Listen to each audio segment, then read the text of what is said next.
Ang industriya ng mga inuming carbonated o soft drinks sa Pilipinas ay puno ng makasaysayang kwento na nagpapakita ng kultura at ekonomiya ng bansa.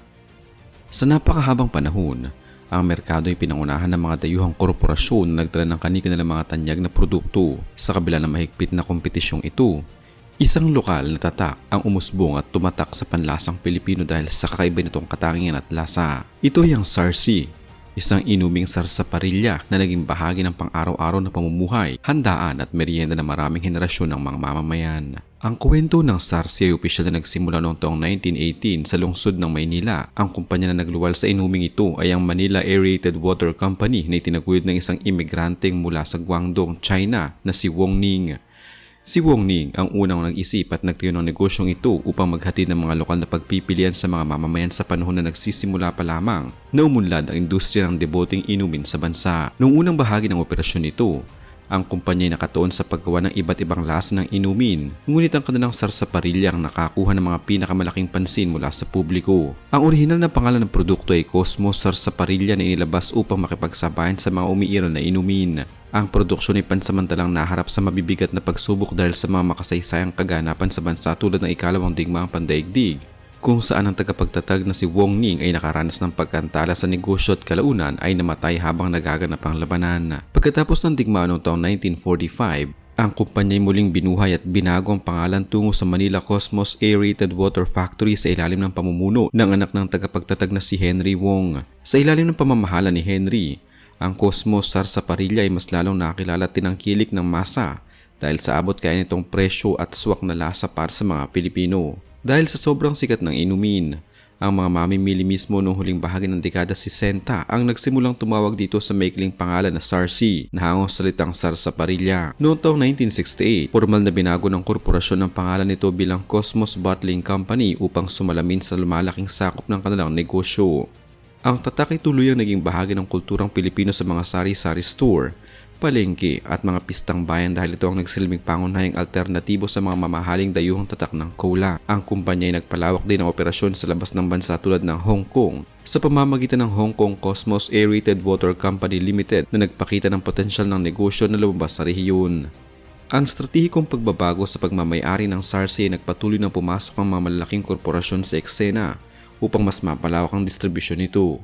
Noong taong 1989, ang Cosmos Bottling Corporation ay binili ng RFM Corporation, isang malaking kumpanya ng pagkain at inumin sa Pilipinas na pinamumunuan ng pamilyang Concepcion. Sa ilalim ng RFM Corporation, ang Sarsi ay nakaranas ng mga bagong kampanya sa pagbebenta at advertismo, kabilang ang paggamit ng mga sikat na laro sa basketball at telebisyon upang mapanatili ang interes ng kabataan.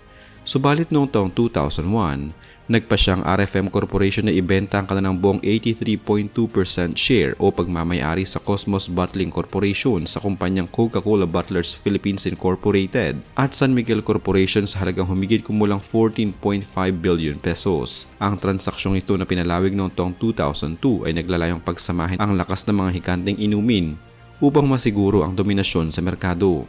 Sa kasalukuyan, ang karapatan sa paggawa at pagbebenta ng Sarsi ay nasa ilalim ng Coca-Cola Beverages Philippines Incorporated na siyang direktang namamahala sa formula at supply nito sa bansa. Isang malaking katanungan para sa maraming mamimili kung bakit ang Sarsi ay may kakaibang lasa na madalas ihambing sa lasa ng gamot o toothpaste. Ang katotohanan sa likod ng katangiang ito ay matatagpuan sa mga pangunahing sangkap na ginagamit sa paggawa ng sarsaparilla. Ang tradisyonal na sarsaparilla ay nagmumula sa ugat ng halamang smilax or nata na katutubo sa gitnang Amerika na may natural na mapait at herbal na lasa. Upang mapasarap ang inumin, ang formula ay dinadagdagan ng langis ng wintergreen o methyl salicylate, pati na rin ang mga extract ng vanilla, licorice at iba pang mga halaman. Ang wintergreen ay partikular na sangkap na nagbibigay ng parang malamig at mint na amoy at lasa na siya rin karaniwang ginagamit na pampalasa sa mga medical na panlinis ng ngipin, toothpaste at mga tradisyonal na gamot sa ubo o pamahid. Dahil dito, ang utak ng tao ay otomatikong nag-uugnay sa lasa ng Sarsi sa mga produktong medikal, kahit na ito isang formal at ligtas na inuming pampalamig na ginawa para sa kasiyahan ng publiko. Sa kabila ng tagumpay nito, ang kasaysayan ng Sarsi at ng Cosmos Bottling Corporation ay hindi ligtas sa mga kontrobersiya, issue at legal na usapin mula noon hanggang sa kasalukuyan. Isa sa mga unang malaking issue na kinaharap ng kumpanya yung usapin ng pamamahala pagkatapos ng biglang pagkamatay ng pinunong si Henry Wong noong taong 1970. Ang pangyaring ito ay nagdulot ng panloob na sigalot at hindi pagkakaunawaan sa pagitan ng mga miyembro ng pamilya at mga tagapamahala na nagbunga ng pagbaba ng kalidad ng operasyon at pansamantalang pagkawala ng focus sa pagpapalawak ng tatak. Ang kawalan ng malinaw na direksyon sa panahong iyon ang naging dahilan kung bakit unti-unting nakapasok at nakakuha ng malaking porsyento ng merkado ang mga dayuhang kumpanya ng soda na may mas malalaking pondo para sa patalastas. Ang isyong ito ng pamilya Wong ay nagpakita kung paano ang isang matatag na lokal na negosyo maaring mabuwal dahil sa kakulangan ng succession plan o plano sa pagpapasa ng kapangyarihan. Ang sumunod na malaking kontrobersya ay naganap noong taong 2001 hanggang taong 2002 nang bilhin ng Coca-Cola Bottlers Philippines Incorporated ang Cosmos Bottling Corporation mula sa RFM Corporation. Ang hakbang na ito ay naging paksa ng masusing pagsusuri ng mga eksperto sa ekonomiya at mga mamabatas dahil sa isyu ng monopolyo at anti-competitive behavior. Sa pagbili ng Coca-Cola sa Cosmos, nakontrol ng dayuhang higante ang halos 90% ng kabuang industriya ng soft drinks sa Pilipinas dahil hawak na nila ang Coke, Royal, Sprite at ngayon ay ang Pop Cola at Sarsi. Maraming kritiko ang nagsabi na ang layunin ng pagbili ay hindi upang palaguin ang mga lokal na tatak, kundi upang patayin ang kompetisyon at tanggalin sa merkado ang mga murang alternatibo na pumapantay sa benta ng Coca-Cola. Noong huling bahagi ng 20 siglo, ang mga pag-aaral sa ibang bansang tulad ng United States Food and Drug Administration ay naglabas ng mga babala ukol sa paggamit ng sassafras at ilang uri ng sarsaparilla na naglalaman ng saffrole, isang kemikal na natuklasang maaaring magdulot ng cancer sa mga hayop kung gagamitin sa malaking antas. Bagamat ang sarsi sa Pilipinas ay gumagamit ng mga ligtas at aprobadong artificial na pampalasa na walang saffrole, ang pangkalahatang takot ng publiko sa mga herbal na inumin ay bahagyang nakaapekto sa reputasyon ng sarsaparilla sa buong mundo. Ang mga kontrobersiyang ito ukol sa kalusog ay nagpilit sa mga tagagawa na baguhin ang kanilang mga formula upang masiguro na sumusunod ito sa mga makabagong pamantayan ng kalusugan na ayon sa ilang mga purista ay nagpabago sa orihinal na tapang ng lasa ng traditional sarsi. Sa kasalukuyang panahon, marami nagtatanong kung meron pa ba nito ngayon at kung bakit tila mahirap na itong hanapin sa mga estante ng mga pamilihan.